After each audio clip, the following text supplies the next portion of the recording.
So thank you again so much for coming. So your talk was essentially about presenting Jesus among other gods. How would you suggest presenting Jesus to those who have no God at all? Great question, because there's no point offering him as the divine expression of God if they don't even believe in God. You can have a long answer to this, you can have a short answer to this. Let me give you a short one. So rather than going to the MIT, we'll do it at Yale. Who is God? In the claims of the Bible, God is the personal, moral, infinite first cause of this world. He's the personal, moral, infinite being who is prior to this very world itself and the creator of the world. Now, no matter how you section physical, concrete reality, let me give you 3 stages here. No matter how you section physical, concrete reality, you will end up with a state of affairs where the reason for that reality's existence is not in itself. It is something prior to that. No matter how you section out physical, concrete reality, no physical quantity explains its own self. Contrary to what even Hawking would assert about the law of gravity, which is another story in itself. No physical, concrete reality explains its own existence.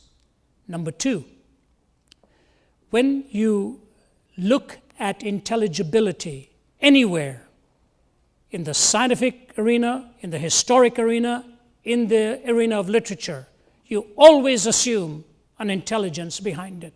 For example, if you walked onto a different planet and you saw 10 million stones in a perfect triangle, you may reasonably conclude that over several billion years, that came together for whatever reason, but it came together. There's no reason to posit that somebody came and put those 10 million stones into a triangle. There's no reason for that. But if you walk 10 steps later and I see a note saying, "Hi, Ravi.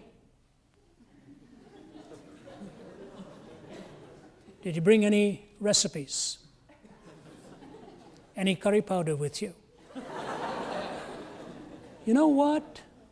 Even the "Hi, Ravi" would have given me pause and said, "My goodness, how did these 6 letters come together?" There's no other way. You may as well try to explain the arrival of a dictionary because of an explosion in a printing press.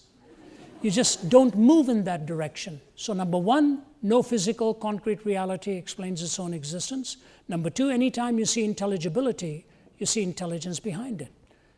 Take a look at this. I've been with Francis Collins 2 or 3 times. We've spoken together. We were together at Johns Hopkins. And Dr. Collins, who was one of the co-mappers of the human DNA, before I spoke, he spoke. And he showed a slide on the screen. On the left side of the screen was exposed, the right side covered. And he showed a magnificent stained glass window. He said, "That's from York Minster Cathedral in England. Thousands of pieces in this brilliant design." It was fascinating to see. Then he uncovered the right side to show something even more spectacular. He said, "You know what you're looking at now?" He said, "A vertical section of the human DNA." And the audience just gasped at it. He said, 3.1 billion bits of information in there. He didn't say anything. He took a guitar and sang after that. And what dawned on me is 2 things. Brilliant response. No amount of prose could express. It was only worship that could express at that point. But the second thing it dawned on me was this. There are 3 ways of looking at reality. Totally objective, totally subjective, which becomes self-defeating, or semi-transcendent, where you can make meaningful statements about reality without making comprehensive statements about them. And it dawned on me when I was looking at that which I was looking at was because of which I was able to look at it. that which struck me in awe was that because of which I was capable of being awe-stricken. That semi-transcendent intelligibility and intelligence. And the third thing is, in the study of history and the very biblical narrative, you see the Word becoming flesh, the Son of God coming to seek and save that which was lost. So what do I say? No amount of concrete physical reality, self-explanatory.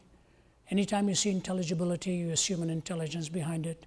You see the entrance into history of God himself speaking. Who is God? A personal, moral, intelligent first cause whom I can relate to. To me, I demonstrate the argument for God's existence and show why Christ is that revelation. Now, you can take centuries of philosophy and try to answer that. I've done it for you in a few minutes, and a feeble attempt to tell you that there is reasoning behind it. There is reasoning behind it.